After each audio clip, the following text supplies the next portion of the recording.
प्रधानमंत्री मोदी दो अहम देशों के दौरे पर हैं। इस वक्त वो जापान पर मौजूद हैं। आज दूसरा दिन है और कल की तरह आज भी प्रधानमंत्री मोदी का दिन बहुत व्यस्त रहने जा रहा है। अब से थोड़ी देर बाद पीएम मोदी जापान के प्राइम मिनिस्टर शिगेरू इशिबा के साथ लंच करेंगे। फिलहाल पीएम मोदी टोक्यो में बुलेट ट्रेन का सफर करने पहुंचे हैं और टोक्यो से इस वक्त तो बुलेट ट्रेन के जरिए नेशनल गवर्नर्स एसोसिएशन के साथ संवाद भी करेंगे और उसके बाद एक फैक्ट्री में भी दौरे के लिए जाएंगे। पीएम ने टोक्यो में जापान के 16 प्रांतों के गवर्नर्स के साथ मुलाकात की। नेशनल गवर्नर्स की मीटिंग अभी थोड़ी देर पहले प्रधानमंत्री कर चुके हैं। उनसे शहर प्रशासन को लेकर चर्चा की गई। इस दौरान technology, innovation, investment, skills, startup और एसएमईज पर भी चर्चा हुई। आज प्रधानमंत्री मोदी का सबसे अहम कार्यक्रम टोक्यो में इलेक्ट्रॉन फैक्ट्री का दौरा है, जहां जापान के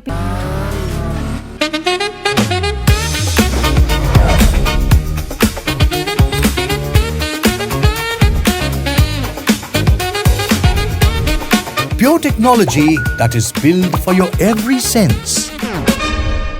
Acer Pure from Acer.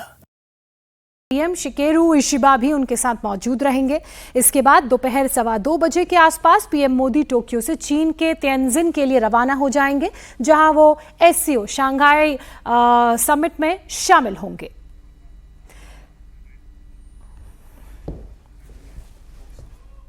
Japan से प्रधानमंत्री मोदी आज दोपहर को 2 दिन के दौरे पर चीन पहुंचेंगे।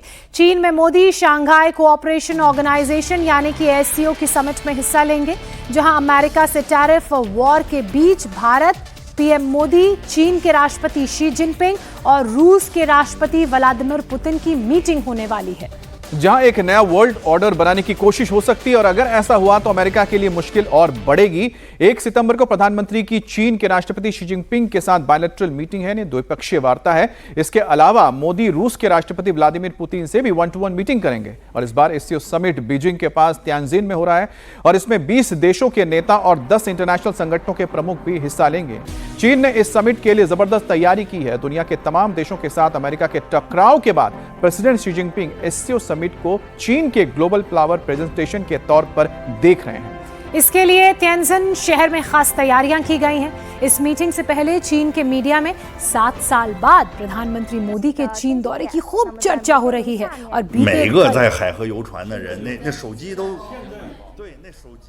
चीन के तियानजिन शहर में एससीओ समिट की तैयारी जोर शोर से चल रही है। प्रधानमंत्री नरेंद्र मोदी शनिवार को तियानजिन पहुंचेंगे और 1 सितंबर तक वो यहां पर रहेंगे। इसके अलावा रूस के राष्ट्रपति व्लादिमीर पुतिन भी यहां पर होंगे। 3 सितंबर तक उनकी मौजूदगी चीन में होगी और जिस तरह का जियोपॉलिटिकल डेवलपमेंट हाल ही में देखने को मिल रहा है, उसके लिहाज से ये एससीओ समिट बेहद अहम होने जा रहा है। हालांकि चीनी राष्ट्रपति शी जिनपिंग की एक चिट्ठी भारत में जरूर वायरल हो रही है, लेकिन ये चिट्ठी मार्च के महीने में लिखी गई थी और अगर ताजा घटनाक्रम पर अगर नजर डालें, जिस तरह से एक तरफ ट्रेड वॉर, टैरिफ वॉर जो है वो चला हुआ है, अमेरिका ने जिस तरह से टैरिफ की बौछार भारत पर लगाई है और इतने ज्यादा कड़े टैरिफ जो है भारत पर अमेरिका की तरफ से लगाए गए हैं। इसके अलावा रूस यूक्रेन का युद्ध है, तमाम जियोपॉलिटिकल घटनाएं ऐसी हैं जिसको लेकर के पूरी दुनिया की नजरें जो है इस एससीओ समिट पर भी टिकी होंगी कि क्या निकल करके इस एससीओ समिट से आता है। शनिवार को प्रधानमंत्री नरेंद्र मोदी यहां पर पहुंचेंगे। बायलैटरल मीटिंग्स होंगी उनकी, रूस के राष्ट्रपति के साथ भी होंगी और चीन के राष्ट्रपति के साथ भी होंगी और इसके अलावा वो मल्टीलेटरल प्लेटफॉर्म में भी काफी सारे जो समिट के जो कार्यक्रम हैं उसमें भी हिस्सा लेंगे। शनिवार को देर शाम प्रधानमंत्री नरेंद्र मोदी चीन पहुंचेंगे और फिर 1 सितंबर को उनकी वापसी भारत के लिए होगी। और इस बीच रूस की तरफ से भी राष्ट्रपति पुतिन के भारत दौरे को लेकर कंफर्मेशन आ चुका है। क्रेमलिन यानी कि जहां से ये पूरी सत्ता चलती है, वहां से नीति सलाहकार यूरी उशाकोव ने शुक्रवार को बताया कि रूस के राष्ट्रपति व्लादिमीर पुतिन सोमवार को चीन के तियानजिन में एससीओ शिखर सम्मेलन में प्रधानमंत्री मोदी से मुलाकात करेंगे और दिसंबर में राष्ट्रपति पुतिन भारत के दौरे पर आएंगे।